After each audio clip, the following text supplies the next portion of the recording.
ఏందన్నా ఇంకా ఎస్ఆర్హెచ్ పరిస్థితి ఇంకా అస్సాం టికెట్లు బుక్ అయినాయి వాళ్ళకి 11 మంది 15 మంది ఉంటారు కదా, ఆ ట్రైన్ ఎక్కి పోవాల్సిందన్న వాళ్ళ పరిస్థితి. అంత ఘోరమైన పర్ఫార్మెన్స్ అన్న. నేను చూస్తే జీటీ మీద ఏడ్చడం కూడా తక్కువ.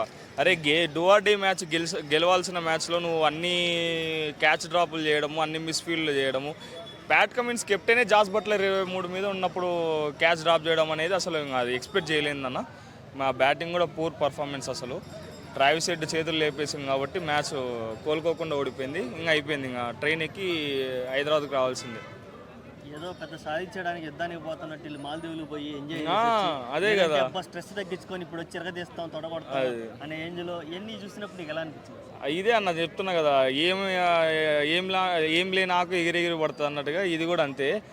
మ్యాచ్కి అదే 1 week match to match 1 week మధ్యలో హాలిడే వస్తే మాల్దీవ్స్కి పోయి ఎంజాయ్ చేసి ఇంకా ప్రెషర్ అంటే వాళ్ళు ఏదో మ్యాచ్లు మొత్తం గెలిచి ఇంకా మేమే టాప్ పొజిషన్లో ఉన్నట్టు స్ట్రెస్ ఎక్కువైంది అనుకుని మాల్దీవ్స్కి పోయి రిలాక్స్ అయిపోయి ఈ మ్యాచ్ ఖచ్చితంగా గెలుస్తామన్న హైప్ ఇచ్చింది కాబట్టి పోయింది. ఇంకా మ్యాచ్ పోయింది, టీమే పోయింది ఈసారికి. ఇంకా నెక్స్ట్ సారి ఏమైనా స్టాండర్డ్ ఇచ్చే ప్లేయర్లను తీసుకుంటేనా మళ్ళీ సన్ రైజర్స్ టాప్ 4లో క్వాలిఫై అయ్యే ఛాన్సెస్ ఉంటుంది అన్న. ఇదే టీం అయితే మాత్రం ఖచ్చితంగా వచ్చే సీజన్ కూడా కప్పు కాదు కదా, లాస్ట్లోనే మళ్ళీ. కావ్యమారిని ఎలాంటి స్ట్రాటజీతో అసలు ముందుకెళ్ళాలంటారు నెక్స్ట్ ఇయర్ అయినా కనీసం? ఈసారి ఆక్షనే అన్న మనది, ఎందుకంటే ఇది మెగా ఆక్షన్ ఉన్నింది. తీసుకున్న ప్లేయర్ ఇషాన్ కిషాన్ అంటే ఫస్ట్ మ్యాచ్ ఆడే వరకే అరే ఇషాన్ కిషాన్ మంచి పిక్ తీసుకున్నారా అదిరా ఇదిరా అని చెప్పి ఫ్రాంచైజీని పొగిన్నారు. ఇషాన్ కిషాన్ కూడా అసలు నన్ను అడిగితే నిన్న కొట్టాల్సింది 220+ కొట్టాల్సిందైతే అసలు బ్యాట్కి బాల్ కూడా తాకనిస్తలేడు ఆయన.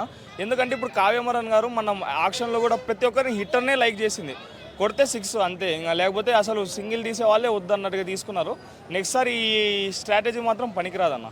ఖచ్చితంగా ఇన్నింగ్స్ మొత్తం బిల్డ్ చేసి 2-3 హిట్టర్లను లైనప్లో పెట్టుకుంటే చాలు. అది అట్లాంటి ప్లేయర్లనే తీసుకోవాలి కావ్యమరన్ అయితే.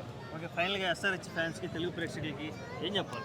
ఏం చెప్తామన్నా, అందరికి బాధతోనే. ఎందుకంటే ఇప్పుడు మనం కూడా తెలుగు వాళ్ళమే కాబట్టి ఎంతైనా సరే మన టీం సన్ రైజర్స్ బాధతో కూడిన విషయమే ఈరోజు మనం తలుచుకుంటే కానీ తప్పదంతే. ఎందుకంటే ఫ్రాంచైజీ చేసే తప్పులు, ప్లేయర్స్ చేసే తప్పులు, డ్రెస్సింగ్ రూమ్లో మెయిన్గా సన్ రైజర్స్ దెబ్బతినిందే డ్రెస్సింగ్ రూమ్. ఓవర్ కాన్ఫిడెన్స్తో నిండిపోయింది.